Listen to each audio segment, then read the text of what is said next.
My task today is to talk a little bit about the history of terms for autism and then make a new proposition. So I think we all know that autism is incredibly heterogeneous, that no two people with autism are the same. I personally do believe there's a core there that overlaps with for many people, but also people are so different. And this slide just shows one thing, which is expressive language, just from age 2 to age 10. And I think what's important is you see that when we look at the very youngest kids identified, they're not that different in how much they can talk. Many kids can't talk very well when they're 2-year-olds. But after that, there's a huge range from above average, people who can talk your ear off articulately, like Paul, and other people who really can hardly talk. And that's just one example. We have many, many other ways that people differ from each other. In DSM-4, and for years before that, there was an attempt to try to pull out the most skilled or least affected people and call them Aspergers. And that was a very complicated thing, which had good effects by calling our attention to the fact that there are people who are affected by autism, but who really can speak and can do many things. On the other hand, it was incredibly confusing, and confusing not just for diagnosticians, but also for services. So in some states, you could not get services if you had Asperger syndrome or PDD-NOS for that matter. This is just boxes, and you don't even really need to study it. But we looked at, in the Simons Simplex collection, we had 12 sites, all giving ADIs, ADOSs, very standard protocols to kids coming through the study. And then we asked the senior clinician to make a diagnosis of autism, Asperger's, and PDD-NOS.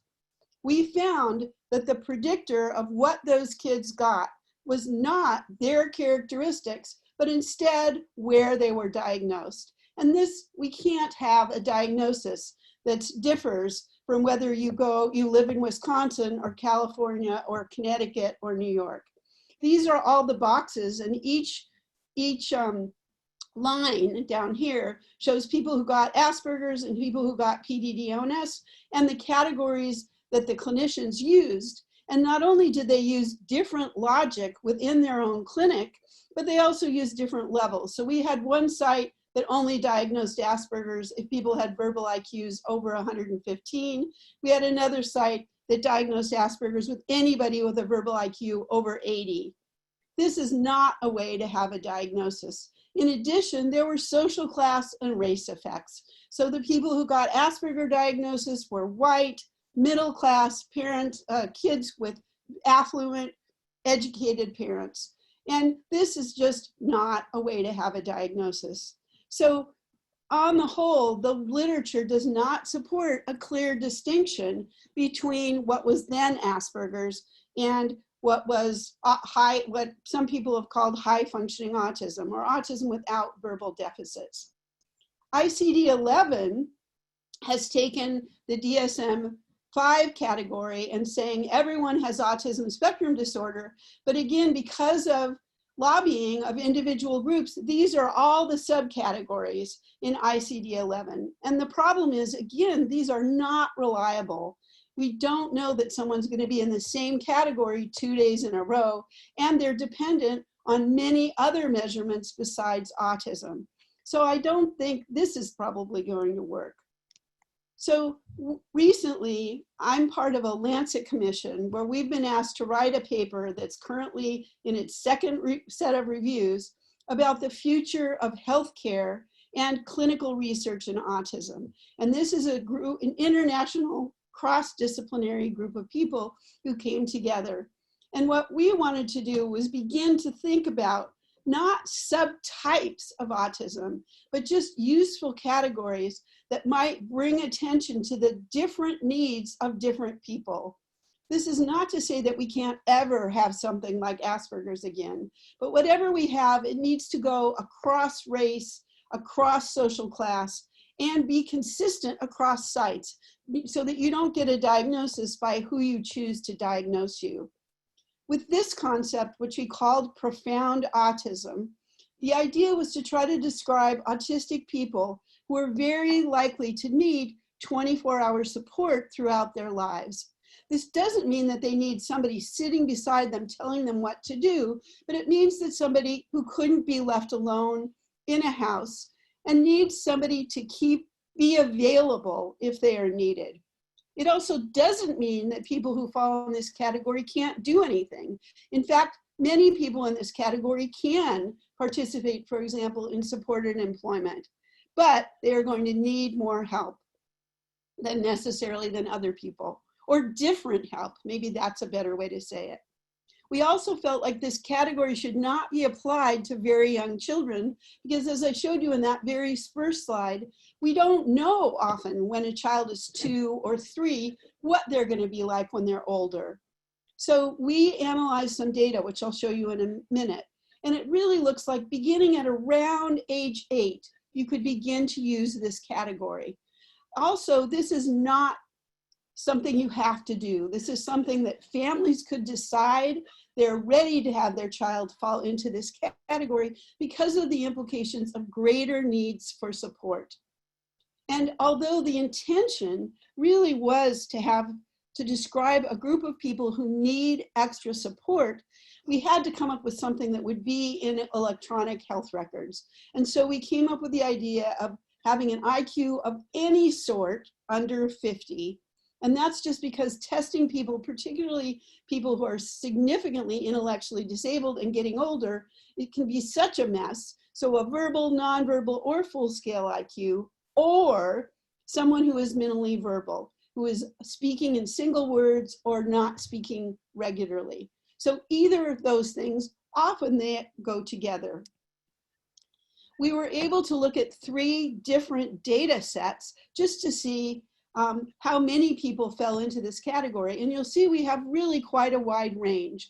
The first data set we used was MOBA, which is a study from Norway of 100,000 consecutive births. So they tried to get every woman who was having a baby over the last over about a 20-year period to sign up for this.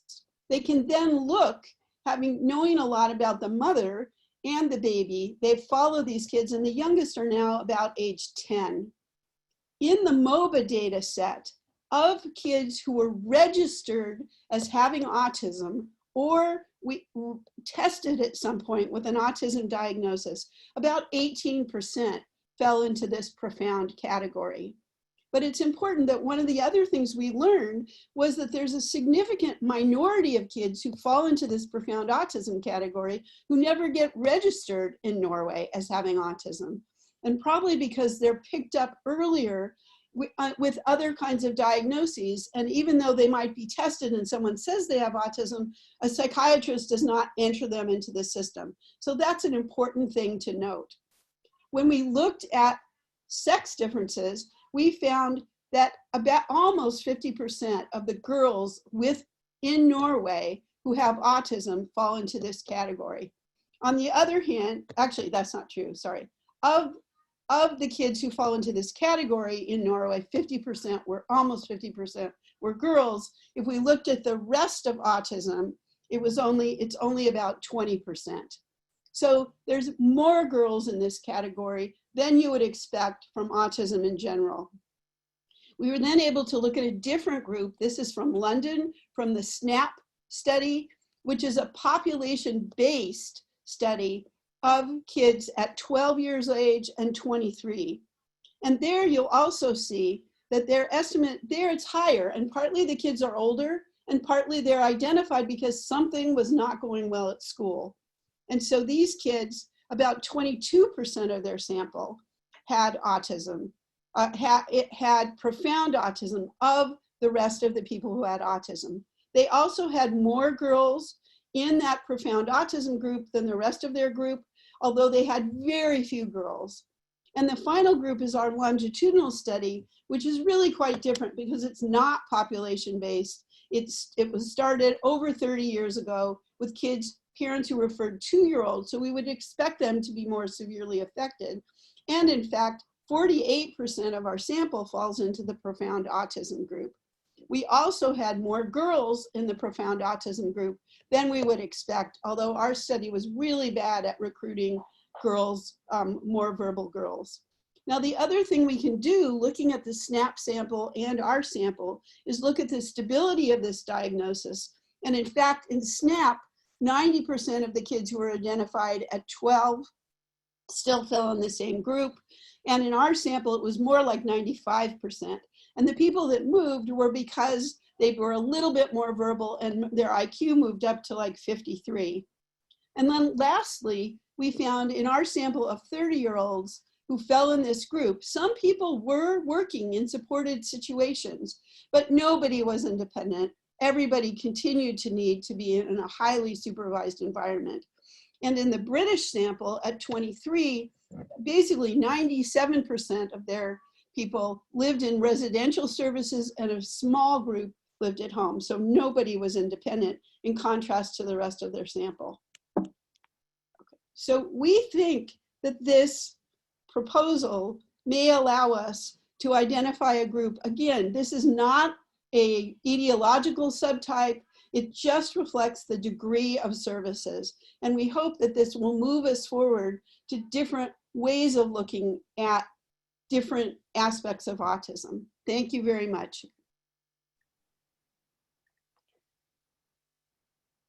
Hi, Kathy, this is Alicia. Thank you so much for that really thought-provoking presentation. We got lots of questions. So I'm going to go ahead and start and ask if there is a concern at all that this label of profound autism could lead to stigmatization or perhaps an increase in the probability of that person getting put in an institution.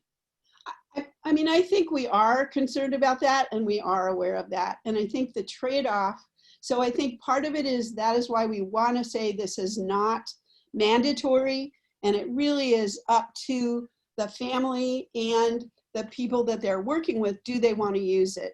I think what we're hoping is this will be more like, I remember years ago, if you had a group home with say 5 people and you met ICFMR designations, you got 4 times as much money as if you didn't get it. And so we're hoping that this will lead to extra access to services, but that is a concern. And it's one of the reasons we don't want people to use it until they need it.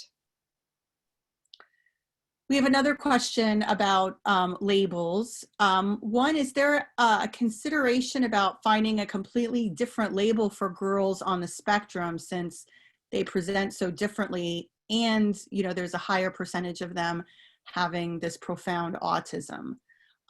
So that's one question. And the other one is, how do these concepts with this label being made after age 8 manage the push for earlier and earlier diagnosis?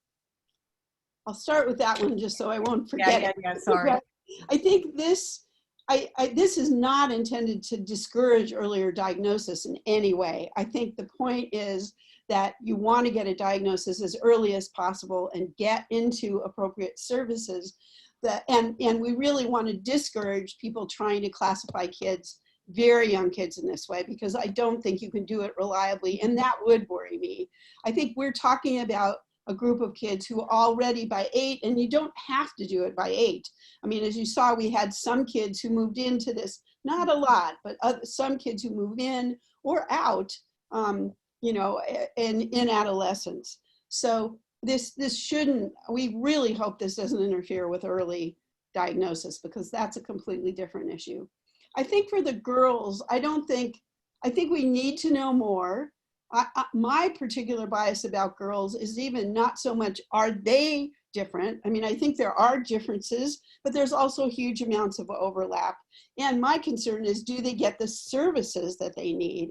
When do they need different services? And how do we take into account the needs there? So I don't think, I think that's something we need to keep saying, and probably not, I don't think we could justify by the research that there is a different, that there is one different form of autism that all girls have. There are so many different forms of autism, and girls may have some of those more like this one than they have other ones. But again, there are also girls who don't have profound autism who have autism. And so I think we want to be careful not to not to link this diagnosis with girls. It's just that it is particularly relevant for girls in these studies. And we got a couple questions about the actual words profound autism. So why use profound instead of high support or low functioning? Well, I think low functioning is a terrible term. So I think we want to avoid that, just because we're not, that first of all, functioning what? I think that we did, I mean, you could use high support, but I think the reality is there are other kinds and other people who need high support too. We did spend long times in this committee discussing whether we should just use severe, because there have been propositions by, I think, a parent advocate group to use severe. But the concern there is that you can have severe autism, and that severe is more commonly used as an adjective to just describe level of difficulty. And you can have severe autism yet be potentially able to be independent at some point.